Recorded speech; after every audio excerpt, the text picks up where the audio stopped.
Hello नमस्कार दोस्तों, कैसे हैं आप सभी लोग। उम्मीद करता हूं एकदम बढ़िया, एकदम शानदार होंगे। तो आज का हमारा पहला क्वेश्चन क्या है, देखिए आपकी स्क्रीन पर है। इसको आप करने की कोशिश कीजिए और आंसर कमेंट बॉक्स में दीजिए।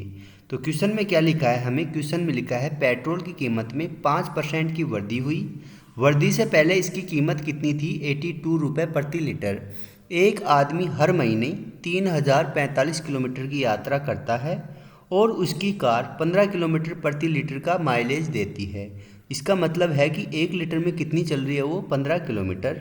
पेट्रोल की कीमतों में वृद्धि के कारण आदमी की यात्रा पर व्यय, मासिक व्यय निकटतम रुपए में कितनी हुई, ये वृद्धि हमें फाइंड आउट करना है कि उसकी वृद्धि कितनी होगी। तो यहाँ से अगर हम देखें तो पेट्रोल की कीमत में कितनी वृद्धि हुई है, 5% की। तो 5% की फ्रैक्शन वैल्यू क्या होती है, 5% को लिख सकते हैं हम 1 अपॉन कितना, 20।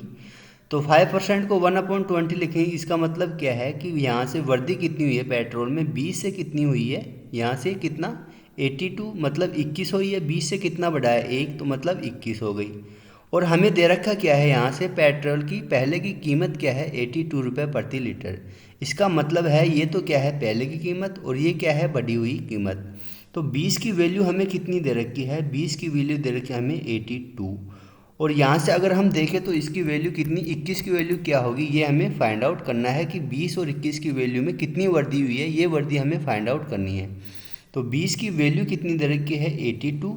और यहाँ से इसका अंतर कितना है, कितने की वृद्धि हुई है, 1 की। तो 1 की वैल्यू कितनी होगी हमें, ये हमें बताना है। तो 1 की वृद्धि हुई तो 1 का मान कितना होगा, यहाँ से 82 अपॉन कितना होगा, 20। इसको अगर सोल्व करेंगे तो कितना आएगा, यहाँ से 20 चौक 80 और यहाँ से कितना आएगा 0.10, मतलब 4.1 क्या आ गया, 1 का मान। आगे क्वेश्चन में क्या दिया है हमें, एक आदमी हर महीने कितनी यात्रा करता है। तो डिस्टेंस कितनी दे रखी है हमें, 3045 किलोमीटर। ये तो क्या है, उसकी डिस्टेंस है। और माइलेज कितना देती है गाड़ी, 15 किलोमीटर प्रति लीटर। मतलब माइलेज है गाड़ी का क्या, 15 किलोमीटर क्या है, प्रति लीटर है। 1 लीटर में 15 किलोमीटर चल रही है। तो 3045 किलोमीटर में कितने लीटर लगेगा पेट्रोल, ये हमें फाइंड आउट करना है। तो यहाँ से कैसे आएगा, देखिए 15 लीटर में 1 लीटर, 15 किलोमीटर में 1 लीटर लग रहा है।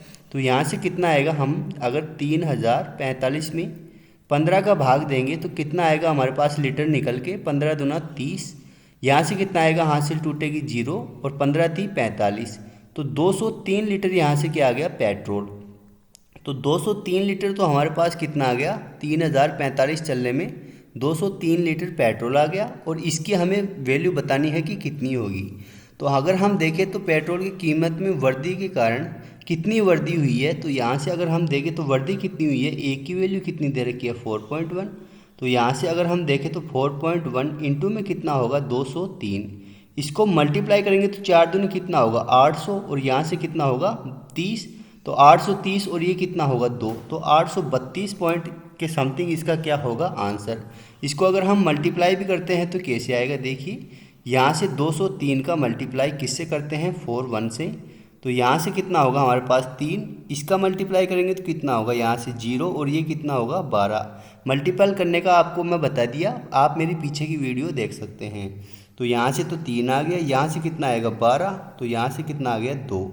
यहाँ से अगर हम देखें तो कितना होगा 2, यहाँ से तो कितना आएगा 2, इसकी वैल्यू कितनी आएगी 0। तो यहाँ से कितना आ गया 2 और इसकी वैल्यू कितनी आएगी 0, हासिल कितनी है 1। तो ये हो गया 3 और 4 दूनी कितना हो गया 8, एक के बाद पॉइंट है तो कितना आ गया 832.3। तो 832.3 है, लेकिन हमें निकटतम रुपए बताने हैं तो कितना आएगा 832 रुपये क्या है, उसकी वृद्धि है। तो मासिक व्यय में कितनी वृद्धि हुई है, 832 रुपये की। ये हमारा क्या है, राइट आंसर। आई होप समझ में आया होगा। नेक्स्ट क्वेश्चन क्या है, देखिए नेक्स्ट क्वेश्चन भी आपके क्या है, सबसे पहले इसको करने की कोशिश कीजिए। क्वेश्चन में क्या लिखा है, एक आदमी ने कुछ अंडे खरीदे जिनमें से 10% क्या है, सड़े। शेष में से 80% वह पड़ोसी को दे देता है, क्योंकि अंडे खराब हैं तो वो क्या करेगा, वो पड़ोसी को चिपका दिया। अब क्या है, यहाँ से उसके पास 36 अंडे और बच गए। तो हमें बताना है कि उसने कितने अंडे खरीदे थे, मतलब हमें 100% की वैल्यू बतानी है कितनी होगी। अगर हम यहाँ से माने कि उसके पास कितने हैं, 100 अंडे हैं। अगर उसके पास 100 अंडे हैं तो उसमें से 10% क्या है, सड़े। तो 100 का 10% कितना होता है, 10। तो 10 तो क्या है हमारे पास सड़े अंडे हैं। बाकी कितने बच गए, तो बाकी बच गए हमारे पास 90। ये क्या बोल रहा है, शेष में से 80%, मतलब 90 का कितना 80% वो किसको दे देता है, पड़ोसी को।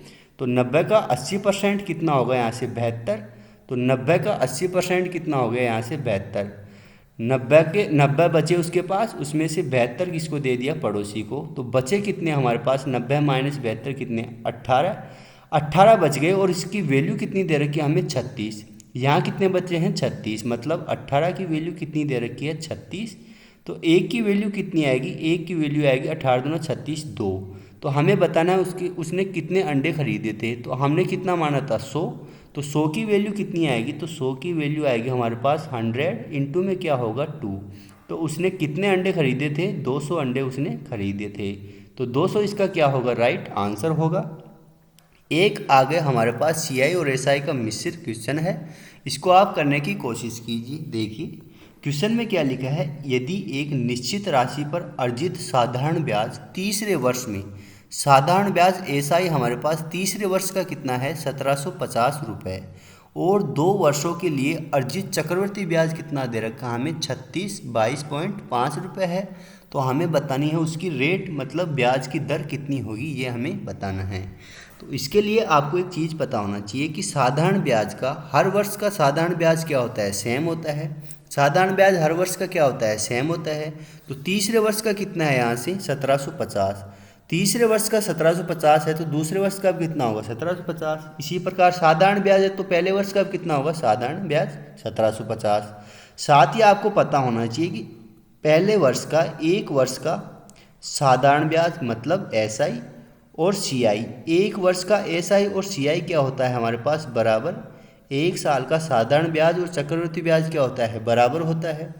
तो यहाँ से अगर हम देखें तो ये क्या है, दूसरे वर्ष का 2 वर्षों के लिए, तो उसका CI कितना है, 2 वर्षों का CI कितना दे रखा है, 2 वर्षों का CI दे रखा है 36, 22 पॉइंट कितना दे रखा है 5।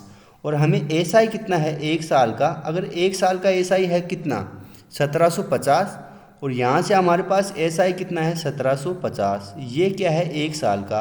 तो एक साल का SI और एक साल का CI क्या होता है बराबर। तो अगर ये तो क्या है 2 साल का CI है और ये कितना है एक साल का CI, तो इसमें से अगर हम माइनस करते हैं तो कितना आएगा, देखिए अगर हम यहाँ से, ये तो क्या है 2 साल का CI है और यहाँ से हमें क्या है एक साल का CI, तो इसको अगर 2 साल का करते हैं तो कितना हो जाएगा 3500। अगर इसको हम 2 से मल्टीप्लाई करते हैं तो कितना आ जाएगा, 2 साल का SI कितना हो जाएगा 3500 रुपये। तो इसका अंतर कितना दे रखा हमें, देखिए यहाँ से दोनों का अंतर करेंगे तो कितना होगा 22.5 माइनस 3500 करेंगे तो कितना आएगा 122 पॉइंट कितना होगा 5 बटे पहली साल के लिए कितना करेंगे, यहाँ से दोनों का हम डिफरेंस निकालेंगे तो कितना होगा 1750 होगा। इनटू में क्या होगा, यहाँ से रेट के लिए 100 से मल्टीप्लाई, तो ये हमारे पास क्या आ जाएगी, रेट आ जाएगी। यहाँ से अगर हम कैसे सोल्व करेंगे, देखिए इसको 0 से तो 0, ये 0 यहाँ से पॉइंट आएगा तो ये 0 इससे कैंसिल आउट होगी, तो हमारे पास क्या आ गया 1225 अपॉन में कितना आ गया 175। अब अगर देखें तो यहाँ से क्या आएगा 17 7 हमारे पास कितना होता है 100 कितना होता है सर, यहाँ से अगर 7 से देखें तो कितना होगा, ये से 7 से मल्टीप्लाई करेंगे तो कितना होगा 7 पंजो 35, 7 7 49 और 3 52 और 7 एकम 7 5 12। तो ये किससे डिवाइड हो रहा है, 7 से कम्प्लीटली डिवाइड हो रहा है, तो बराबर कितना आएगा हमारे पास 7। तो 7 इसकी क्या आ गई, रेट आ गई, तो 7 इसका क्या है, राइट आंसर है। आई होप समझ में आया होगा। इसको अब बेसिक से करेंगे थोड़ा बड़ा हो जाएगा, इसलिए मैंने इसको ऐसे किया है। नेक्स्ट क्वेश्चन आपके पास है, ये सेम क्वेश्चन है क्वेश्चन नंबर 3 की तरह। तो इसको भी आप क्या करना है, इसको आपको खुद को करना है और इसका आंसर कमेंट बॉक्स में देना है। आई होप समझ में आया होगा। अगर वीडियो अच्छा लगा है तो इसको लाइक कर सकते हैं और चैनल को सब्सक्राइब कर सकते हैं। मिलते हैं नेक्स्ट वीडियो में, तब तक के लिए बाय बाय, जय हिंद।